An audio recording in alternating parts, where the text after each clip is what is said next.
আসসালামু আলাইকুম। বন্ধুরা আপনারা জানেন কি? আপনার নামে কয়টি সিম কার্ড আছে? অ্যান্ড এটি আপনি কিভাবে দেখবেন? যদি না জেনে থাকেন তাহলে ভিডিওটি আপনার জন্য। সো কথা না বাড়িয়ে ভিডিওটি শুরু করা যাক। এই জন্য আমাদের প্রয়োজন একটি MyGP app. I think MyGP app সবার আছে। সো প্রথমে আমরা মাইজিপি অ্যাপটি ওপেন করব।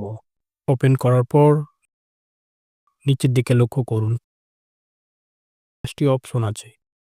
এর মধ্যে সার্ভিসে ক্লিক করব। ক্লিক করার পর নতুন একটি পেজ ওপেন হবে এবং এখানে অনেকগুলো অপশন দেখতে পাবেন। এর মধ্যে সিম সার্ভিস নামে একটি অপশন দেখতে পাবেন। সিম সার্ভিসের আন্ডারে কয়েকটি অপশন আছে। অ্যান্ড একটু নিচের দিকে লক্ষ্য করুন। মাই সিম নামে একটি অপশন দেখতে পাবেন। এখানে ক্লিক করুন। ক্লিক করার পর এরকম একটা ইন্টারফেস শো করবে। এখন আপনার আইডি কার্ডের শেষের যে ৪টি নম্বর আছে, এই নম্বর ৪টি এখানে দিতে হবে।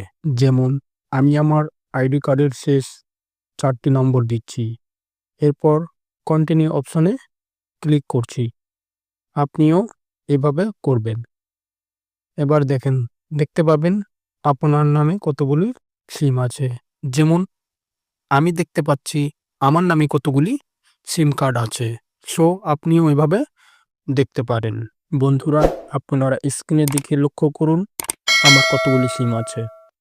আমার মোট এইদিকে গ্রামীণ ফোনের ৬টি সিম আছে, ৩টি অ্যাক্টিভ আছে এবং ৩টি বন্ধ আছে।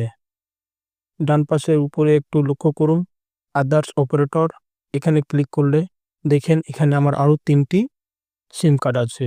সো এভাবে আপনারা দেখতে পারেন। অসংখ্য ধন্যবাদ ভিডিওটি দেখার জন্য।